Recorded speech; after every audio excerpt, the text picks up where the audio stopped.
Welcome to the Jeff Crilley Show.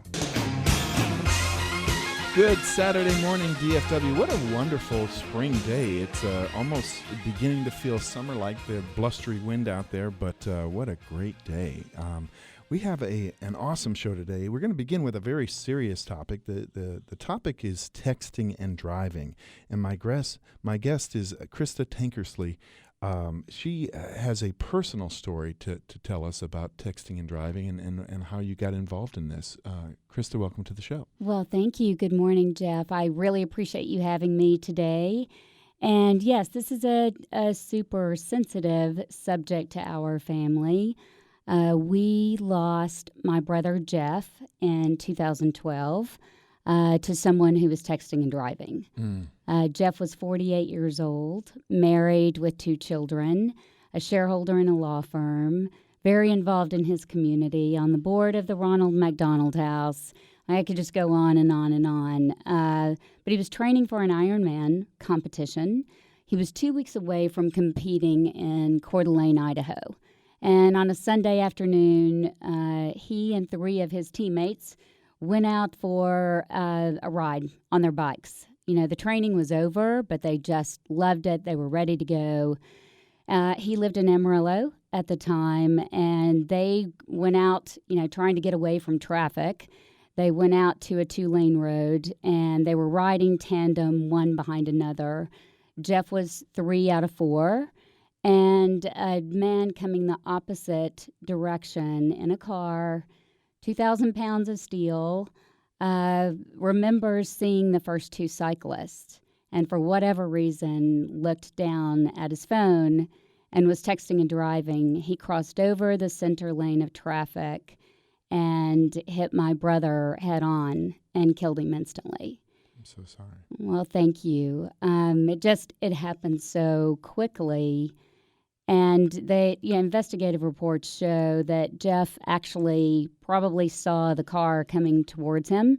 He tried to evade the crash. They could see his bike tracks in the ditch, trying to get away from the car that was coming towards him at 70 miles an hour.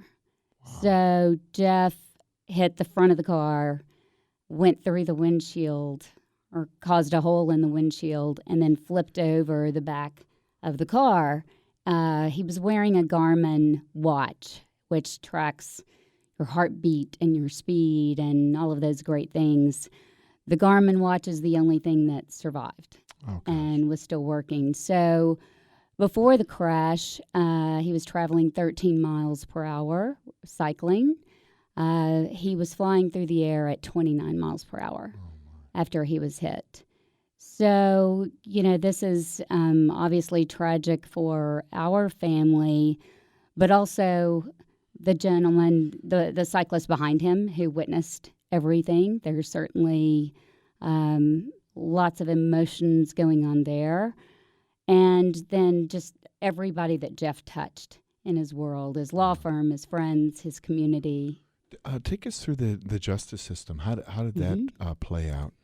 Well, in Texas, we are one of 4 states that does not have a texting while driving ban.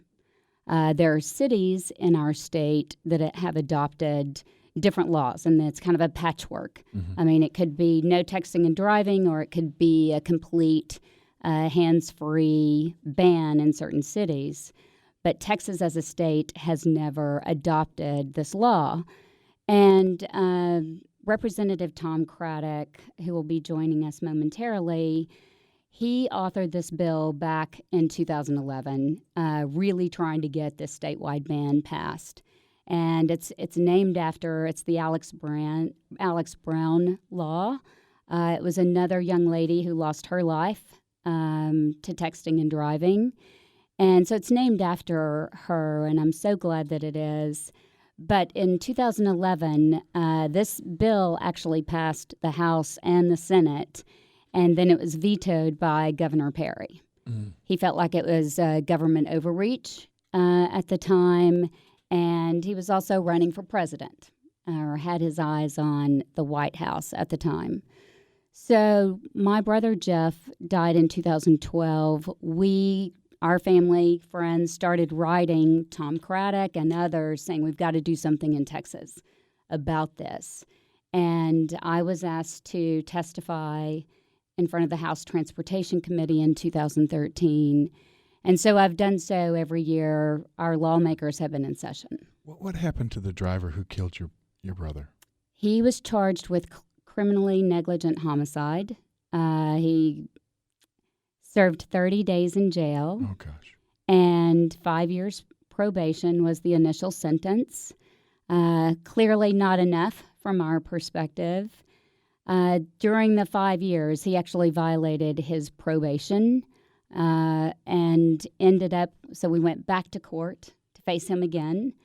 And because of what he was doing and at the time of the violation, he was charged with 2 years in state prison. And it was mandatory. He was supposed to serve those 2 years. He would have been released on March 24th of this year. But because of overcrowding in our prisons, he was released in November of 2016. So he has a felony on his record, but that's it. Wow. If this law were to be passed, does that change things for families like yours?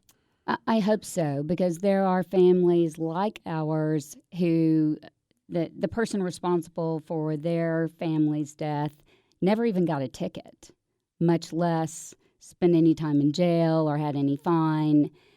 So now with this law, there are fines attached to this.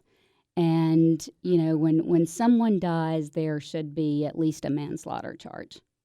Were you surprised at the way politics works in Austin? I mean, it seems almost like a layup until you get down there and start to experience it, right?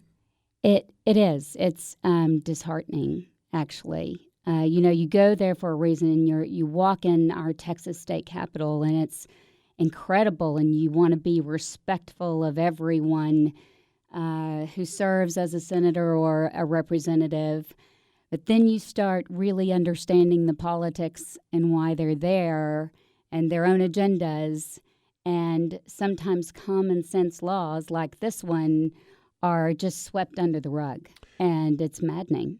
Well, joining us right now, Representative Tom Craddock. Representative Craddock, can you hear us? Yes, I can. Well, thank you for having me. Of course, and you know Krista well. Right. To give us an update, because there was this tragedy here in Texas just 1 week ago where 13 people died, and so I think it's really on everybody's radar screen now just how serious texting and driving can be. What's the status of legislation? The bills, I passed the bill in the House, and it's passed the House, and it's in the Senate waiting to be referred. And the Senate bill is actually out of committee and waiting to be heard. And what they'll do is take the House bill through committee and then switch the Senate bill for the House bill. And hopefully in the next 2 weeks we'll get a vote. You need 19 votes to get up for a vote in the Senate and 16 to pass it. And we've been one short. And Huffines from up in y'all's area changed his mind yesterday and put out a release and said he's going to vote for the bill. So Wow. We've got the 19 votes to bring it up for a vote if the lieutenant governor recognizes him, and we'll go from there. Passes the Senate. If there are any changes, we'll see whether we can take them or not in the House. If not, we'll go to a conference committee. I think it's the best chance we've had in 6 years of passing it. Well, and I know there are texting and driving bans in other states and conservative states as well. What do you think the holdup has been in Texas? Well, there are 46 states that have it now. When I passed it the first time, we were number 9, and Governor Perry vetoed it, saying we were taking away the rights of individuals from control their lives. But here's the situation. It's more dangerous to text and drive than drink and drive. And sometimes, like seatbelts, you've just got to take control of the situation and protect the safety of individuals and protect their lives. And that's where we are. And there's a group that thinks we're taking away individual rights. But, you have to wear a seatbelt today. You have to have a driver's license today. You have to have an inspection sticker today. So you do things that are for the best of the people out there that are using the facility, like our highways and roads. Governor Abbott, has he weighed in on this? And he was in Midland. He has not weighed in on it, but when he was in Midland last year, he at an event, he was asked point blank, and he said he'd sign it if it passed. Wow. Krista, do you have any questions of the representative? Good morning, Representative Craddock. Thank you so much for coming on the show with me. I know that we're fighting hard, and as you know, the tragedy with these 13 families that lost their lives last week is just, it's horrific. But if there's anything positive that could come out of this, I hope lawmakers really pay attention to this. I mean, this is something that's so preventable, and it's a common sense law. And for those senators now who don't vote for this, if they can't vote on this, I don't think they should be in office. I think one thing people don't understand, that driving is a right, not a privilege. You know, absolutely. It's a privilege, not a right. I've got it backwards. It's a privilege to get to drive in any state or any place. It's not just an automatic right. I had it backwards there for a second. And we've got to realize that we're losing lives. The A&M study shows that we'll save 90 lives a year by passing this law.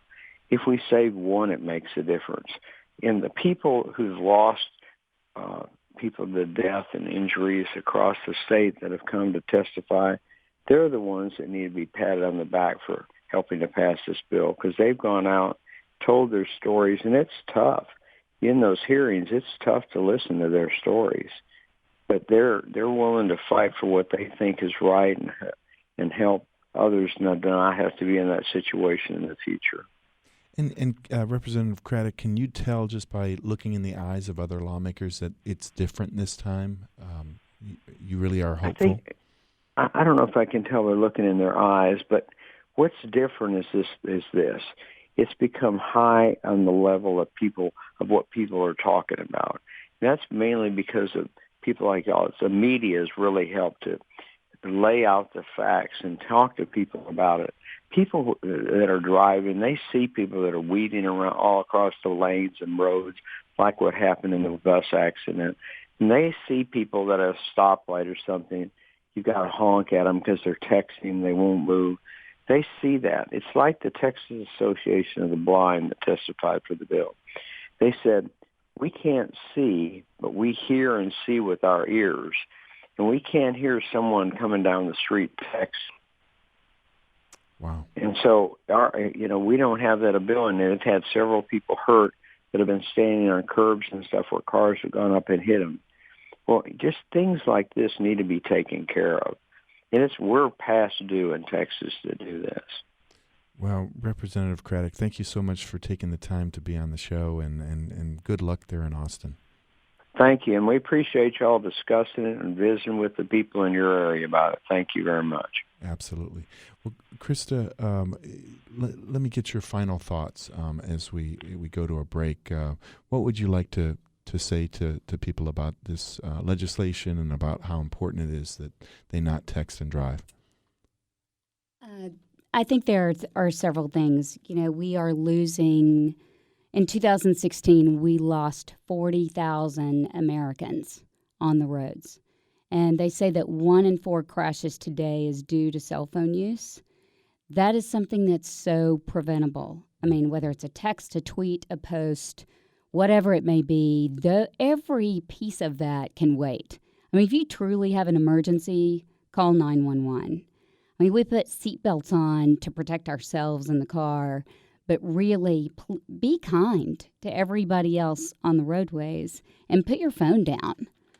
How do people get involved? I know that you're part of the It Can Wait campaign, and that's itcanwait.com. So that's AT&T. Okay. AT&T many years ago could see that this was a problem, and they started the It Can Wait campaign. So proud that that's, they're based out of Texas today and out of Dallas, but they're trying to raise awareness, and they take a simulator across the country for people to really sit in and try to see if they can actually text and drive safely, and it just doesn't happen. So if you haven't been to itcanwait.com, go to the website, take the pledge, look at the statistics. Just vow to put that phone down while you're in the car. You have one job when you're in that vehicle, and that's to drive safely. And there are many others of us on the road. I've already lost a brother. I cannot lose another family member or friend due to this. So our goal, this will not bring my brother back, but if I can save one life, or if one person changes their behavior every time I speak out about this, then I'm happy. Wow. Krista, thank you so much for coming on the show and sharing your story. Thank you. All right. God bless you. Mm-hmm. We'll be right back.